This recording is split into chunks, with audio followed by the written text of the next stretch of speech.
আসসালামু আলাইকুম। আমার চ্যানেলে আপনাদের সকলকে স্বাগত।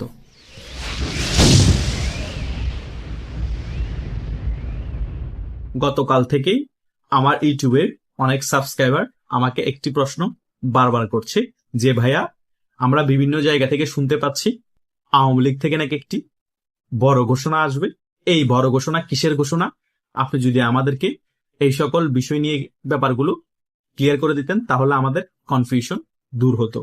আজকে এই বিষয়টা নিয়েই একটি আলোচনা করব। আশা করছি আপনারা শেষ পর্যন্ত ভিডিওটি দেখবেন, সকল বিষয় ক্লিয়ার হয়ে যাবে।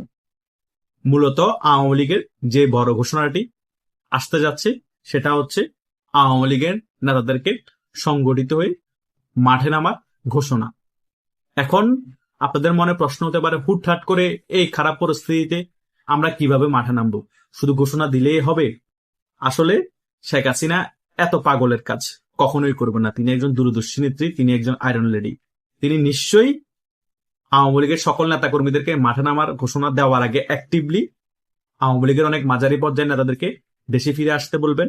হয়তোবা কিছু শীর্ষ নেতা দেশে ফিরে আসতে পারে এবং আওয়ামী লীগ আরো সংগঠিত হয়ে যাবে এতদিনে, এবং ভারত থেকেও সম্পূর্ণরূপে সমর্থন নিয়ে নিবে শেখ হাসিনা।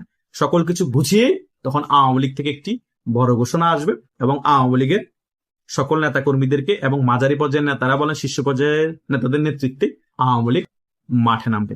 সেটা 1 মাস পরে হতে পারে বা 5 মাস পরে হতে পারে। সো বড় ঘোষণা মানে কালকেই ঘোষণা দিয়ে মাঠে নামতে বলবে সেটা না। শেখ হাসিনা তো এমনও মাঝে মধ্যে টেলিগ্রামে কথা হলে মাঠে নামতে বলে, সেটা এক জিনিস। আর আওয়ামী লীগের পক্ষ থেকে সকল ঐক্যবদ্ধ হয়ে একদম প্রেস রিলিজ দিয়ে মাঠে নামার ব্যাপারটা হচ্ছে আরেক জিনিস। সেটা হচ্ছে অফিসিয়ালি, সেটা কিন্তু খুব শীঘ্রই হতে যাচ্ছে। কারণ এভাবে করে অনলাইনে শুধু অ্যাক্টিভ থেকে আমরা কথা বললে কখনোই বাংলাদেশ আওয়ামী লীগের কার্যক্রমের উপর যে নিষেধাজ্ঞা আছে সেটা তোলা যাবে না। রাজপথে ফাইসালা করতে হবে, রাজপথে রক্ত ঝরাতে হবে এবং এই রক্ত ঝরানোর বিনিময়ে নিজেদের দাবি আদায় করতে হবে। রাজপথ ছাড়া কখনো কেউ কারো দাবি আদায় করতে পারেনি। আমাদের দুটা জিনিসই একসাথে প্রয়োজন। সোশ্যাল মিডিয়াও কিন্তু আওয়ামী লীগের নেতাকর্মীদের নিয়ন্ত্রণে থাকতে হবে এবং রাজপথ আওয়ামী লীগের নেতাকর্মীদের নিয়ন্ত্রণে থাকতে হবে। তাহলেই বাংলাদেশ আওয়ামী লীগ খুব শীঘ্রই বাংলাদেশের রাজনীতিতে ফিরে আসবে এবং খুব শীঘ্রই বাংলাদেশে আবার ক্ষমতায় আসতে পারবে। এখন শুধু সোশ্যাল মিডিয়া দখলে রাখলে বাংলাদেশ আওয়ামী লীগ খুব শীঘ্রই বাংলাদেশের রাজনীতিতে ফিরতে পারবে না।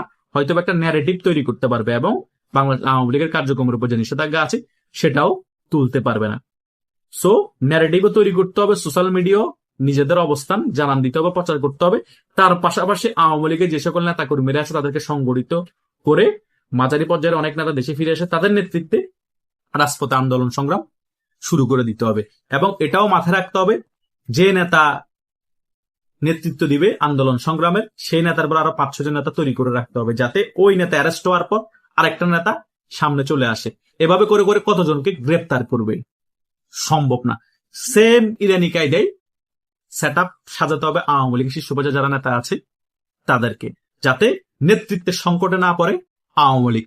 দরকার হলে সাবেক ছাত্র নেতা যারা আছে তাদেরকে নিয়ে এসে নেতৃত্বের লাইমলাইটে নিয়ে আসতে হবে, গুরুত্বপূর্ণ দায়িত্বে তাদেরকে নিয়ে আসতে হবে।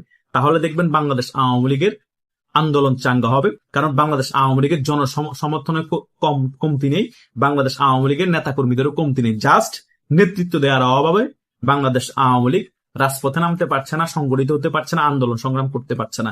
এখন যে সকল ঝটিকা মিছিল দেখছেন, বিক্ষোভ মিছিল দেখছেন, এগুলো জাস্ট নিজেদের উদ্যোগে ছোট ভাইদের সাথে যোগাযোগ করে শুক্রবারে মসজিদে নামাজ পড়ার পরে বা কিছু সময় আগে একটা বিক্ষোভ মিছিল দিয়ে দেওয়া হচ্ছে। এভাবে জাস্ট মাঠ গরম করা যাবে, আলোচনায় আসা যাবে, কিন্তু যেটা আমাদের মেইন দাবি সেটা হাসিল করা যাবে না। সেটা হাসিল করতে হলে শীর্ষ পর্যায়ের কিছু নেতাকে দেশে আসতে হবে, জেলে যাব সেটা মাথায় রেখে আসতে হবে, মাঝারি পর্যায়ের নেতাদেরকে জেলে যাবো সেটা মাথায় রেখে আসতে হবে, এবং পরবর্তীতে এরা অ্যারেস্ট হলে কারা নেতৃত্ব দিবে সেটাও সেটিং করে ফেলতে হবে। খুব শীঘ্রই এগুলো হয়তো বা শেখ হাসিনা গুছিয়ে ফেলবে। গুছিয়ে ফেলার পরে আওয়ামী লীগ থেকে বড় বার্তার মাধ্যমে অফিসিয়ালি ভাবে প্রেস রিলিজের মাধ্যমে বলেন, যেভাবে বলেন আওয়ামী লীগ মাঠে নামার নির্দেশ আসবে। আর তখনই আন্দোলন সংগ্রাম শুরু হয়ে যাবে।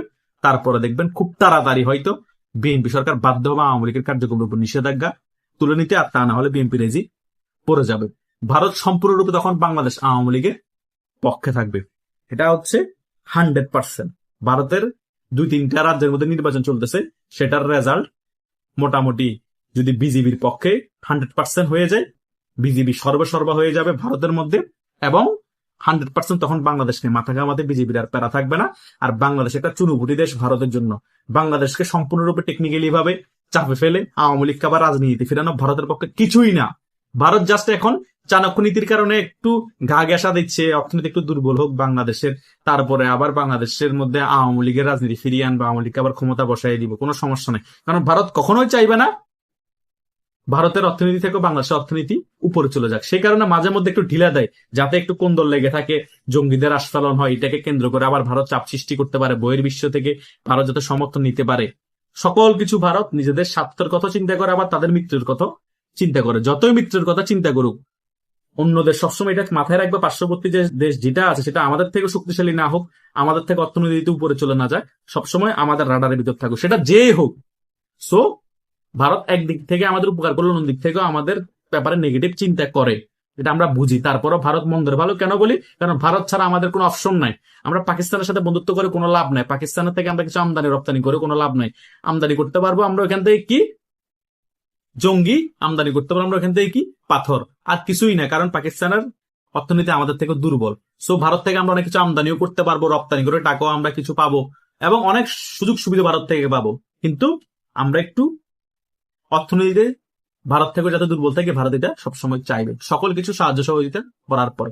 এটাই শুধু ভারতের নেগেটিভ দিক, আমি আর কোনো নেগেটিভ দিক দেখি না।